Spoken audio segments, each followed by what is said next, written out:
So now I'm going to give you 6 tips for making your advertising message more powerful.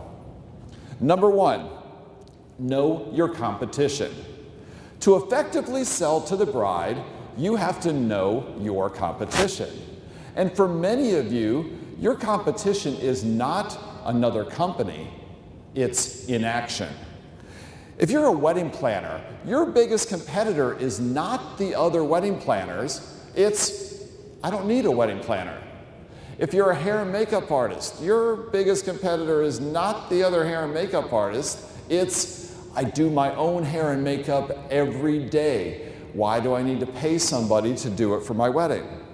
If you provide lighting and decor services, your biggest competitor is not the other lighting and decor companies. Your biggest competitor is, my reception venue looks just fine. Why do I need to spend money on lighting and decor? The only thing you really need for a wedding is 2 people who want to get married and an officiant to do it. That's it. Everything else is discretionary. For a lot of you, the first step in the selling process is to convince the bride that she needs what you sell. Only then can you begin the process of convincing her to buy it from you. Something as simple as a before and after picture can be the first step in that process. Number 2, sell with emotion. A wedding is one of life's most emotional times, but sadly, most wedding advertising is completely lacking in emotion. A DJ is not selling speakers and lights. Everybody has that. A DJ is selling fun. Is there anything in this picture that looks like fun? Show the bride what she is really buying, which is people dancing, having a great time. That's what you're selling. That's what she's buying. Reception venues typically show pictures of a boring, empty room. Show the bride what she is really buying, a room full of people who are smiling, eating, drinking, dancing, and truly enjoying the day. And by all means, get rid of your menu. Everybody has menus. Do you wonder why the first question most brides ask is, how much is it? It's because we reward this behavior every time we hand out our menu. An array of pricing and packages that is completely devoid of emotion. Number 3, make it easy for the bride to reach you. It is amazing how many wedding professionals make it so difficult to be contacted by the bride. Your contact information should be on every page of your website and on every page of your marketing materials. And this includes your email address, your phone number, and your cell phone number. If the only way that a bride can reach you is through that dreaded online contact form, you are missing the opportunity to get that comfort level with the bride. She is not comfortable with knowing that the only way she can get a hold of you is by filling out that phone. It sends a message that you don't want to be bothered except on your own terms. Make it easy for the bride to contact you, and you're going to give her that comfort level that she's not getting from everybody else. Many wedding professionals have an out-of-town phone number. That is a really, really bad idea. Even more, have nothing on their website that specifies their service area. The bride really has no idea if you are local or not.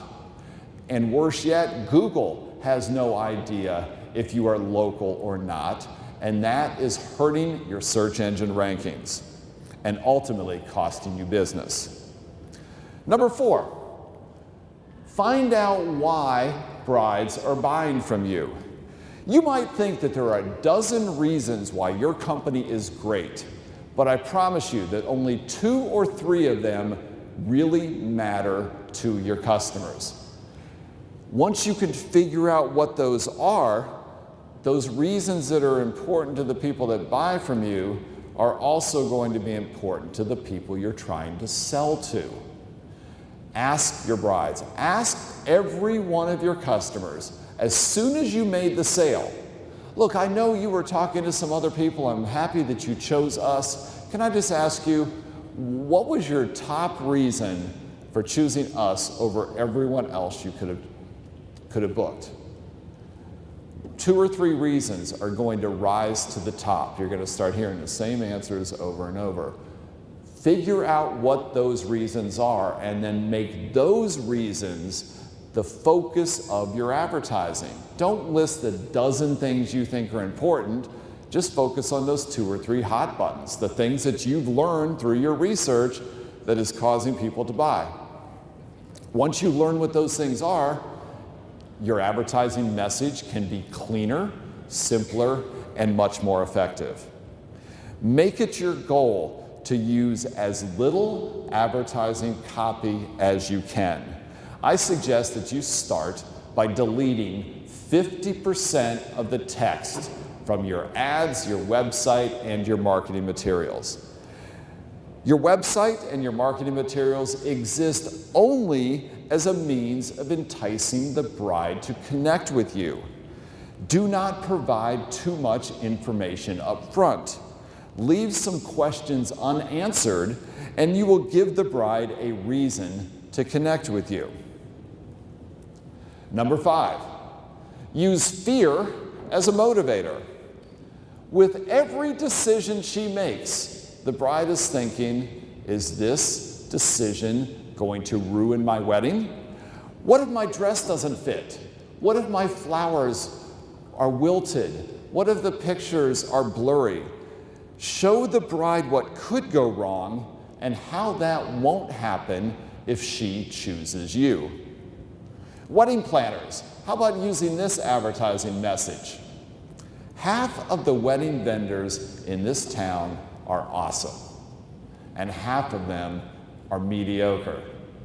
Book me, and I'll show you which is which.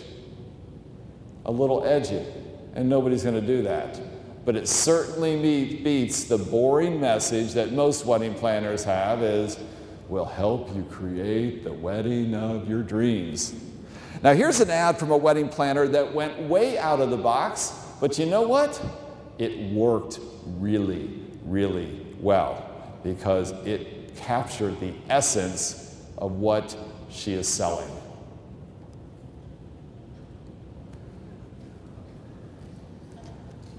This ad stood out in a sea of boring marketing messages. And you know what? The magazine said, we're not running that ad again. We got complaints. Not from readers, from other advertisers who were pissed that they didn't come up with that idea first. And number 6, never ever stop. The great thing about the wedding business is that you have a brand new pool of prospective customers each and every year.